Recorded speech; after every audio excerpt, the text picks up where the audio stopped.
Okay, the first lesson in Chapter 3 is on congruence and transformations. If you take a look at the learning targets, it says 1, I can define and name congruent figures. So we've already talked about congruent segments and congruent angles. Now we're specifically going to talk about congruent figures and especially triangles in this chapter. 2, I can identify the corresponding parts of congruent figures, so that's going to be another key vocabulary term. And then I can use the properties of rigid motions to determine if figures are congruent. So today we're specifically going to focus on what those rigid motions are that preserve congruence.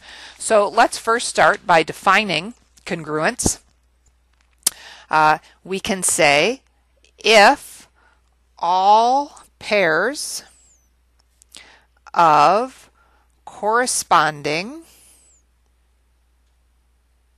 and we'll get to that in a minute, segments and angles are congruent, then the figures are congruent. So while you're writing that down, I'm going to draw you an example here.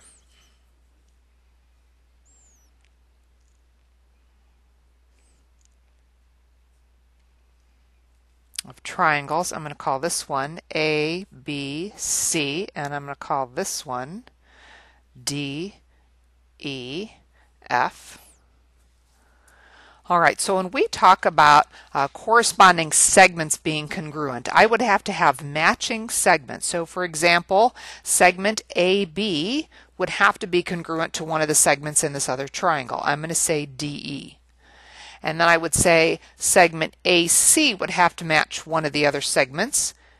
Let's say DF, and then segment BC would have to match segment FE. Those are corresponding segments that have to be congruent. Notice we also talk about corresponding angles. So for example, I could say angle A would have to be congruent to angle D. Those are corresponding. And I could say angle B would have to match angle E. And then I would say angle C would have to match angle F. If all of those parts, those matching parts, both segments and angles, are congruent, then we could say this triangle ABC, is congruent to triangle DEF. So to finish that off here, let's say corresponding parts are segments or angles that are in the same position in the figure.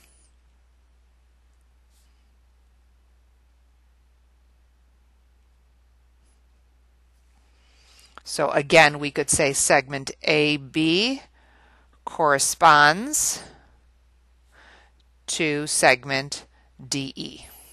Or I could say angle C corresponds to angle F. They're in matching positions in the diagram. Rigid transformations. So a rigid transformation is a transformation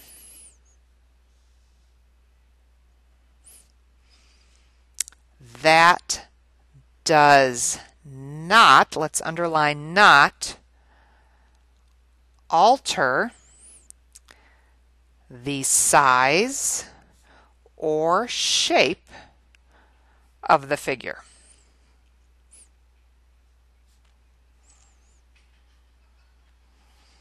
We like to say here that it preserves congruence. It preserves congruence. We have 3 examples of these. They are rotation, reflection, and translation. And we're going to talk about what those are today. Rotation, reflection, and translation. So again, those are all examples of a rigid transformation that it preserves congruent. It does something to the figure, but it preserves a congruent shape. So example 1, it just says, do the following figures appear congruent? All right. So hopefully you can look at these and see they are the same size, they are the same shape. So yes, congruence seems to be a factor here. Hopefully when you look at these two, you can tell the bottom one is a whole lot smaller. So you can see these segments are shorter than these segments, and so because of that we would say no, they are not congruent. These two also actually appear to be about the same size. They are the same shape, so I think we would say yes to that one. And again here, right, these triangles, these segments seem to match, these segments match, the angles corresponding match. So I would say yes to that one as well. Okay, so we're just looking to see what looks to be congruent. On example 2, it says, if the two triangles shown are congruent, name the corresponding segments and angles that appear to be congruent. So we're going to try to match them up. So we should have 3 pairs of segments and we should have 3 pairs of angles. So let's start with segments. I'm going to go for the longest segment. I'm going to mark that one ON, and then the longest segment over here has to be HG. That's how I know those two must go together. So I could write segment ON congruent to segment HG. If I take the shortest segment, MN, I know that must match the shortest segment, JH. And then you can finish off the last segment, OM must match JG. All right, now I'm going to do the same thing with angles. If I mark angle O first, angle O is made up of the 1 marked segment and the 3 marked segment.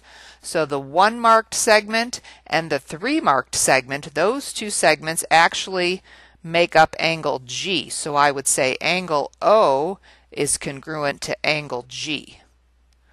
If I mark angle N next, that's made up of the 1 segment and the double-ticked segment. So the 1 segment and the double-ticked segment, that would have to match angle H. So angles can be a little bit trickier to match up. So finally, what are we left with? M must match J. Those are the obtuse angles. So careful when you're trying to match up your angles. All right, let's look at the next page. It says, which one of the following statements appropriately states the congruence? So it does appear that the two triangles are congruent based on the segment markers we have. So certainly it's showing us here that we can't write it any old way. So if we're starting with ABC, let's actually trace what that looks like. If I go from A to B to C, let's look at the markings. A to B is the 3 marked, so 3, and then B to C would be the 1 mark. So I went 3, 1, 2. That gives me A, B, C in that order. 3, 1, 2. So if I want to do that in the other order, if I want to go 3, 1, 2, I think I need to start at D, and I would go 3, 1, 2 in that order. So let's trace that again. That would be D, F, E in order to get the same pattern. So that is this one right here. Again, notice I did the segments in the same order. From A to B was the 3 marked. B to C was the 1 mark. And then to get back, we traveled down the 2 marked. So I would go 3, 1, 2. That's how I got D, F, E. So we have to pay attention to how we write these, not just in any old order here. So we're going to say corresponding letters must match. Order is important. So you have to be very careful. Unlike when you're just naming an angle or a segment, the order really matters. In an angle, of course, the vertex matters, but when you're talking about congruent triangles, they have to be in the same order.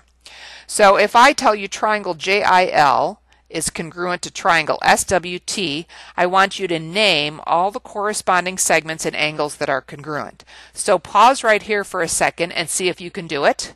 And then when you're done, click play and you can see whether I've come up with the same ones.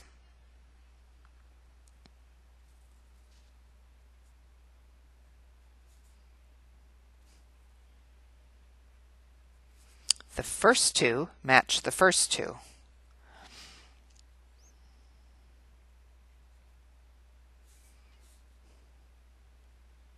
So I and L must go with W and T. So first and last go with first and last segment ST. Angle J congruent to angle S. Angle I congruent to angle W. Those are the middle letters. And angle L congruent to angle T. Okay, so you're going to get a lot of practice in matching those up. Rigid transformations, we said there were three types. We wrote them on the front. Let's rewrite them here. A reflection. I know you've heard these words before. A rotation. Translation maybe is not as familiar. All right. Or translation, if you're unfamiliar with that one, that would be like a slide. Okay, so we're going to just talk about these kind of in general. Eventually we'll do a whole unit where we get more specifics on each one of these. So if you look below, it says determine if the figures are congruent. If they are, state the type of rigid transformation that occurred. So I hope you can see in this first one that the triangles do look to be congruent, right? These segments match.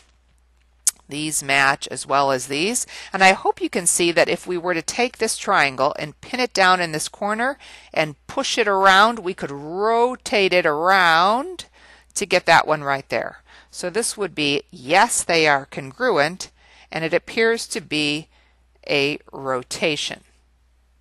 All right. These also should appear to be congruent. Hopefully you can see the matching segments, right? But this would be a reflection. If you darken this axis here, it looks like this top one you could reflect right over the mirror image, then would be right below it. So that is yes, and that is a reflection. Hopefully you can see that these two are not congruent. This triangle is considerably smaller, so we're just going to say no to that one. This last one should look like congruent figures, but it's actually a slide. We just took this triangle and we slid it down here, or you could think of starting with this one and sliding it up. Either way, they appear to be congruent, and that would be an example of a translation. So a rotation, right? Pinned down here in the corner and rotated. Reflected, a mirror image over a line, and here just a slide to a new quadrant. All right, on the last page of examples here, it says describe the transformation and state the congruence. All right, so hopefully if I darken this line, all right, by thinking about what we just did, you can see that if I take triangle ABC and I reflect it right over this y-axis, I get a mirror image, right? So I want to make sure I write the letters matching correctly. A in the left triangle still corresponds to A in the right triangle. B in the left triangle corresponds to D in the right triangle. And then C is in both the left triangle and the right triangle. So triangle ABC matches triangle ADC. See how I've lined those up? Right, and then it says name the corresponding parts. So I could say segment AB goes with segment AD. I could say segment BC corresponds to segment DC. I can use the diagram, or I can look at the matching locations of letters. I can say segment AC must go with AC. Well, that seems silly, but when you think about it, segment AC is in both triangles. So this represents AC on the left triangle, this represents AC on the right triangle. Angles, I could say this angle up here, angle BAC, is congruent to this angle right here, which I could call angle DAC. I could say angle ABC is congruent to angle ADC.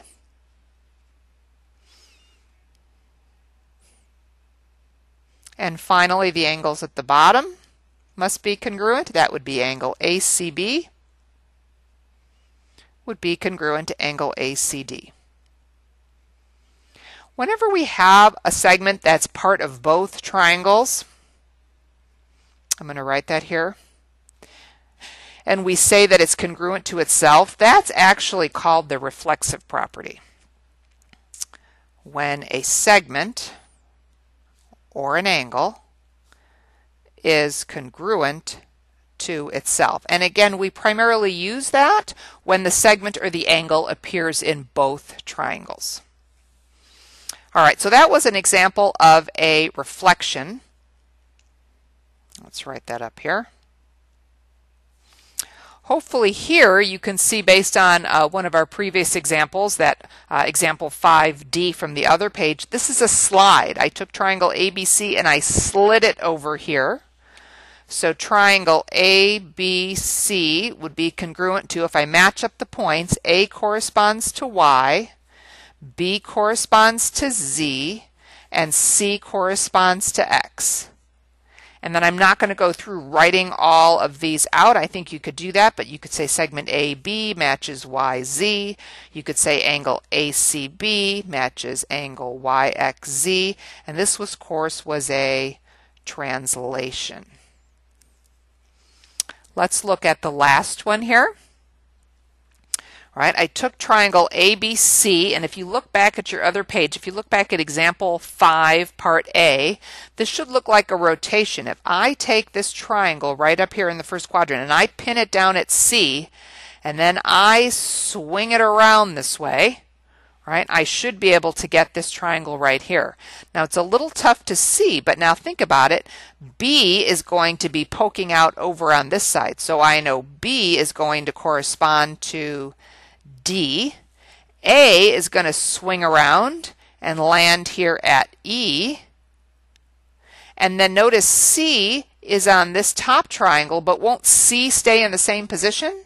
So C, that's part of the top triangle, stays as part of the bottom triangle. That's my point of rotation. So C matches C if I'm trying to coordinate those triangles. So again, A rotated around to become E, B rotated around to become D, and C stayed fixed. That's why it matches. This is a rotation.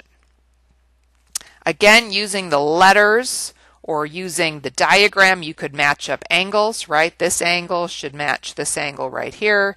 This segment should match this segment. You could list those as well. We won't do that right now. That's it for this lesson.